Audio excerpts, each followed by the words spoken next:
서울교통공사의 친인척 채용 비리 의혹이 지난해 국정감사에서 쟁점이었죠. 정부가 이 의혹을 계기로 공공기관을 대상으로 채용 비리 실태에 대해서 전수조사를 벌였는데요. 오늘 그 결과를 발표했습니다. 신규 채용과 정규직 전환 과정에서 182건의 비리가 적발됐습니다. 취재기자 연결하겠습니다. 추은호 기자. 네, 추은호입니다. 네, 공공기관의 채용 비리 182건이 적발됐는데요. 이 182건의 경우는 좀 심각한 비리다, 이렇게 보면 되겠죠? 예, 말씀하신 대로 공공기관에서 벌어진 이번에 적발된 채용 비리 182건은 수사 의뢰되거나 징계나 문책 요구가 필요한 경우만 집계된 것입니다. 그만큼 심각한 사례라고 할 수 있겠죠. 이 건 말고도 실수나 규정을 제대로 지키지 않은 부주의한 사례도 2,452건이 발견됐습니다. 조사 대상이 모두 1,205곳이었는데요.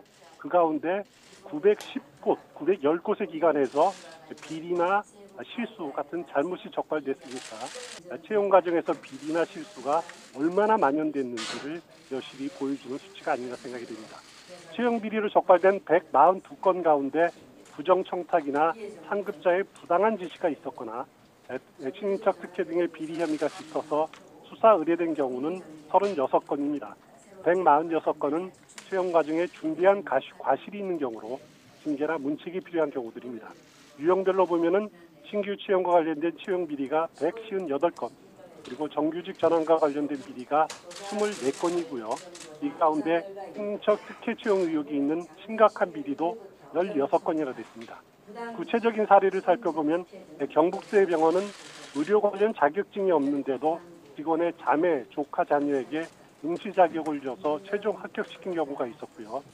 공용 홈쇼핑 경우는 고위직의 자녀를 포함해 6명을 채용시험도 거치지 않고 단기계약직으로 채용한 뒤 정규직으로 전환하기도 했습니다. 또 서울대병원은 무기계약직 전환 대상이 아닌 비상시험무 종사자 3명을 무기계약직으로 전환하기도 했습니다.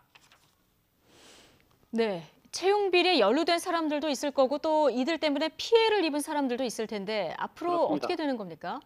네, 이번 조사를 통해서 채용 비리에 연루된 것으로 밝혀져서 수사 의뢰되거나 징계 대상에 포함된 현직 임직원은 모두 288명입니다. 임원은 7명인데요. 이 중 3명이 수사 의뢰됐고 이들은 곧바로 직무가 이미 정지됐고 수사 결과에 따라서 해임될 것 같습니다.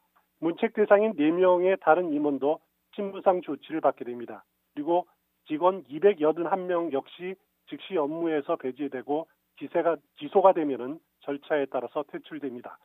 이들의 도움을 받아서 부정하게 합격된 사람은 자신이 기소가 될 경우에는 역시 퇴출되고, 자신이 기소되지 않더라도 채용과 관련된 사람이 기소된다면은 일정한 절차를 거쳐서 퇴출됩니다. 가장 억울한 사람들이 채용 비리로 피해를 입은 응시자일 텐데요. 이들은 55명으로 잠정짓게 됩니다. 이들은 채용 비리가 발생한 다음 단계의 채용 시험에 재응시할 기회를 받게 됩니다. 당초 채용 비리 의혹의 진원지였던 곳이 서울교통공사였죠. 서울교통공사의 경우에는 이번 정부 조사 대상에는 포함되어 있지 않습니다. 현재 서울교통공사와 인천국제공항공사 등 5기관의 공공기관에 대해서 감사원이 감사를 벌이고 있는 상태입니다. 지금은 실질감사를 마치고 감사 결과를 정리 중에 있는데 이들 기관에 대한 감사원의 감사 결과도 머지않아 발표될 것 같습니다. YTN 추은호입니다.